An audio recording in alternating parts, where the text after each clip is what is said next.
So I've been wanting to do for a while a video on or an episode on David Hunter, who is a contrarian forecaster, I guess. I'm not sure what words to actually use, but I've followed David off and on for probably a couple years. He comes in and out of my timeline on and his forecasts and things that he's saying, and I never really paid much attention until the early part of this year when he had this. When anybody says high conviction forecast, and I start that was a good phrase for him to use because that definitely caught my attention. But his high conviction forecast was for a melt up and then an 80% crash. Now, this kind of fit my existing narrative. I've followed Peter Schiff for a while, consider myself coming from the Austrian School of Economics, and many of the people associated with that neck of the woods believe that we've backed ourselves into a corner in the U.S. economy, global economy, and that we'll be seeing something unbelievable as far as a crash in the market. And so, um, you know, what makes David Hunter so captivating to me is he actually puts numbers. Now, I'm not talking about support and resistance numbers that you see all over the place with people who don't reveal their names and or what they've done in the past, but actual forecasts. And I want to emphasize the word forecast because it's not a trading call, and he makes that very clear on his Twitter account, which is where you'll find him. I'll get into that a little bit later. So when he had this high conviction forecast, that got me going into, okay, who is this guy? So I started to do some research on David, and the natural place you go is you go to the or at least where I go is I go to LinkedIn, just curious about what they do and what their background was. And one thing that fascinated me was that he went to Valparaiso University, and I believe he's from New Hampshire or someplace out east. And not many people know Valparaiso University. I've been there for some of my daughter's gymnastics meets in the past, and it's a very small town. My fraternity brother actually was from there, and fraternity brother and roommate. And so I was familiar with the Valparaiso. They're called raisins, apparently. And then he got his MBA in finance at DePaul University. So, as I started to go through some of his background, he's always been an investment manager, spent some of his years at banks and ITT Hartford, Insurance Group, and you just kind of can go through here yourself, but you can see he's been involved in research and management and trading operations in a number of organizations. And so I said, okay, what does that mean? Well, not much because he's, LinkedIn helps me. Yes, he has a background in that, and he does give his name. But then there's an abundance of interviews that I'll put links to below in the description with a number of people that I follow, Wealthian and Natalie Brunell, and a number. I'm not a big crypto person, but she's done some interviews with them, and some other folks that I listen on occasion to their videos and pick up information.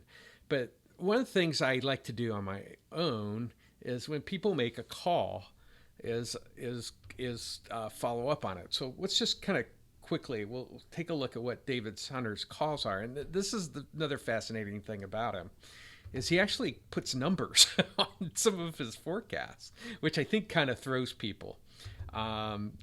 He's expecting the Dow Jones Industrial Average to get to 45,000. He's expecting,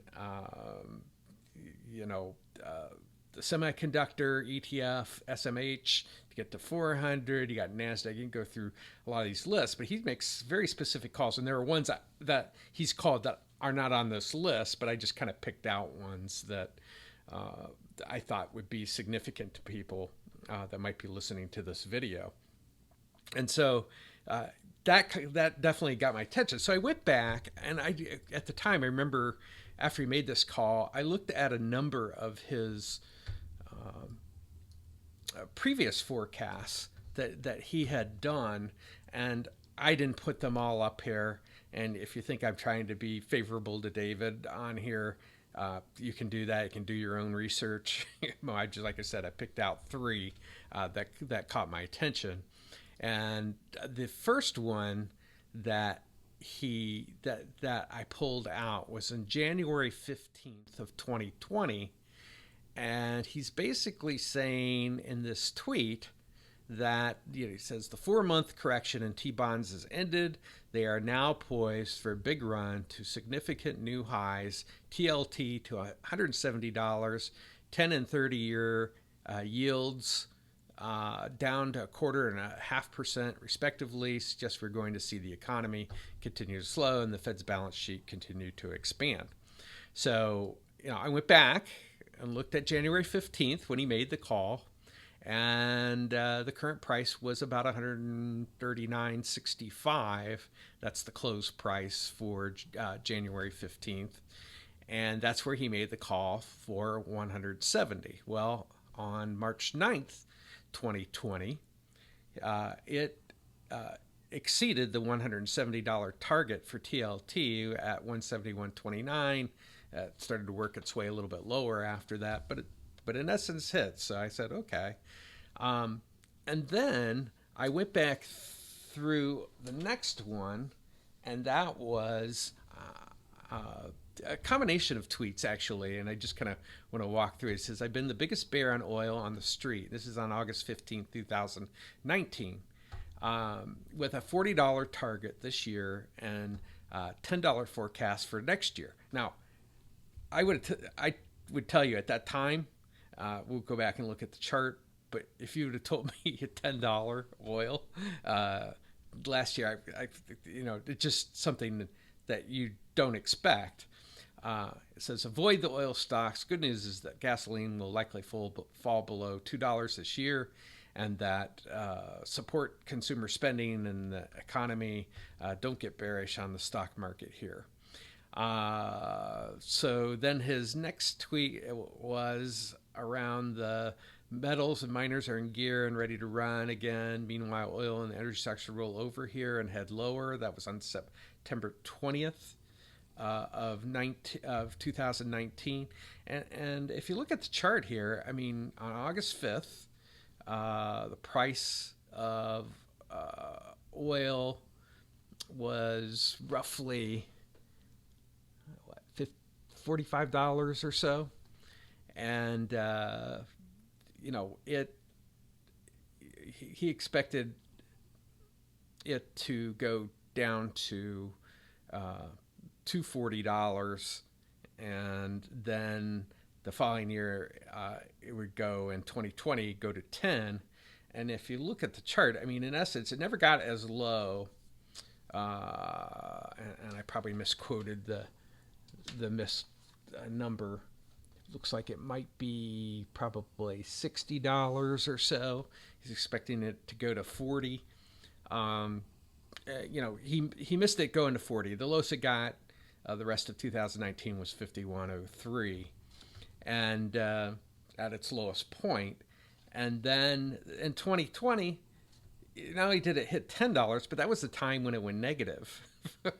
Or you could say 1 cent on here, but I remember actually looking at the screen one day, and oil had gone, the WTI had gone negative, and that was amazing. So his call here, it says it's March 7th of 2020. It's a few months ago, WTI spiked to 65. So lots of predictions that oil was headed to 80. I said I had a little upside and would likely fall back to 50 and then 40. It's just about there with the US dollar headed to 85, 86. I think oil can trade back to 50 before heading for the $10 in the for $10 in the bust. And and then on March 23rd, he's saying it was just weeks ago my call for WTI to fall to $10 in the bust was viewed as impossible or at least irrational call. Now we have some analysts suggesting the price of oil could go negative due to the glut. What a crazy time we are living through. I'll stick with my $10 call. Well, it did wind up going lower, but nobody was that I'm aware of was predicting that oil would go down to those levels. So the next one has to do with the GDX, which is a gold miner index.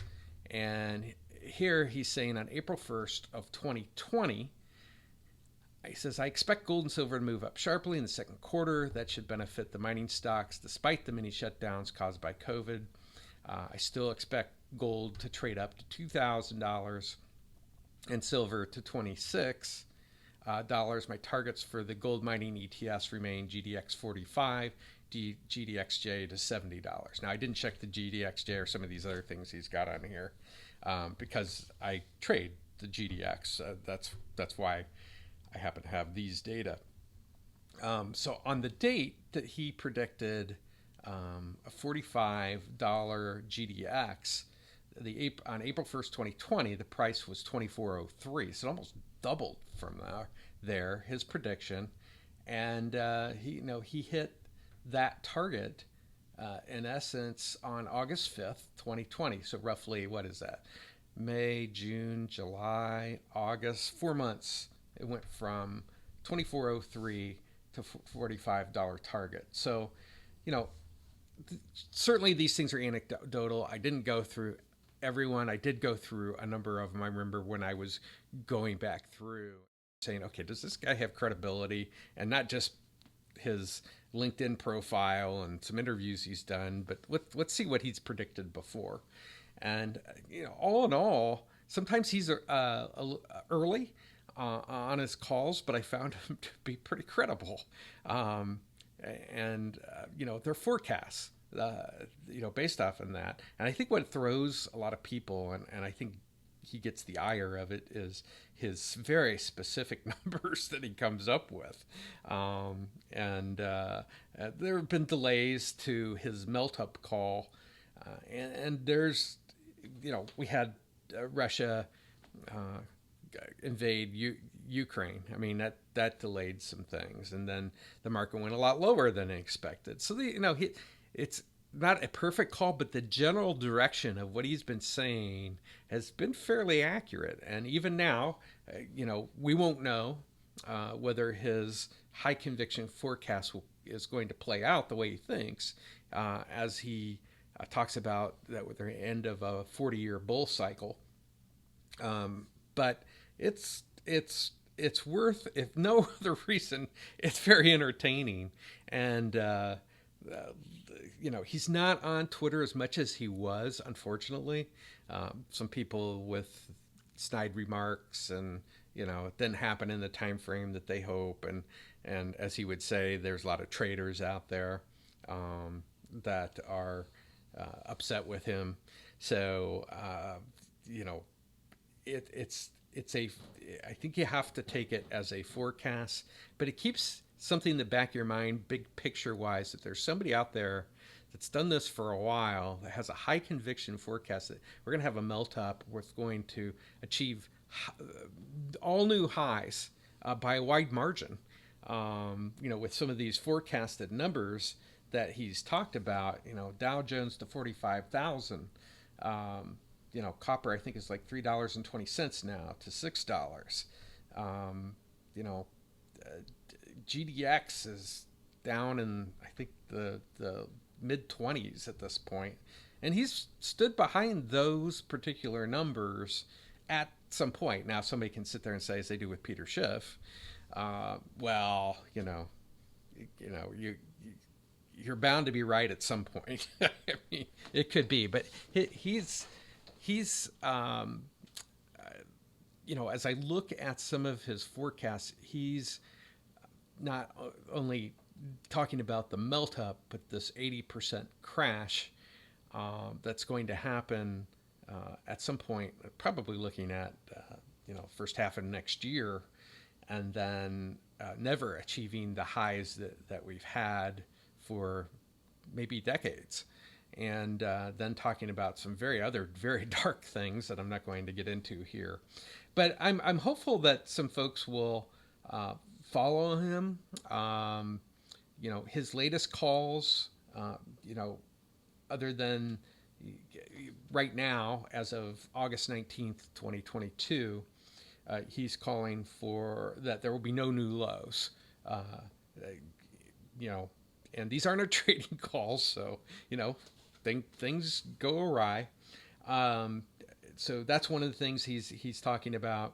He's talking about the 10-year, which is somewhere around just under 3% right now, the yield. Going down to, or going up as far as 3.2% as being a possibility, and then starting to roll over where by year end we could be 2% or lower. And then he's looking for also right now, one of the things I'm interested in is precious metals, and that he expects a reversal soon. So those are some of the latest calls that he has. And then, my conclusion on it is, it's a forecast. It's not a trading call. There's some entertainment value in it. He's got a sharp pen sometimes with people that are irritating. But take the time before you start asking him questions. That would probably be helpful to him.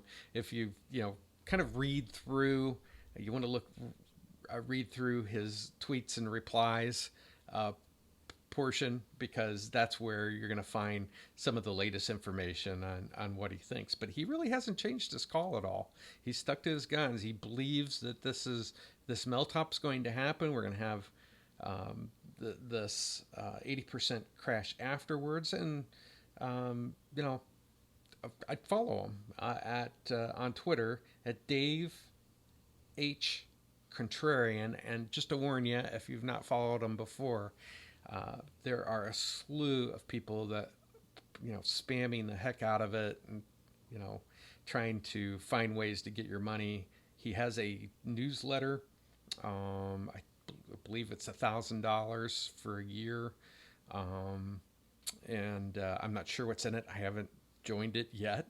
I'm kind of waiting to see how this one turns out. Because it's such a high conviction call. It's got so much attention. And certainly, I don't believe he's some type of fraud or anything. Looking at his background, his forecasts are his honest assessment of what he sees based on his almost 50 years worth of experience. So anyway, that's what I wanted to cover. I run stuff when people, if they give me background information before I see there's a ton of people out there doing technical analysis, which is, I believe in to a certain extent, but some people say it's a be all end all, and it's only a be all end all if it's you're managing your risk very well. It does give you some ways to see what the market might be doing, but you need to get out if it doesn't roll the way you thought, or the way the technical analysis. So, and I'll probably do an episode on that too. But anyway, interesting person. If you get a chance, check him out on Twitter. As I said, at Davehcontrarian. And, remember, there is always a better way.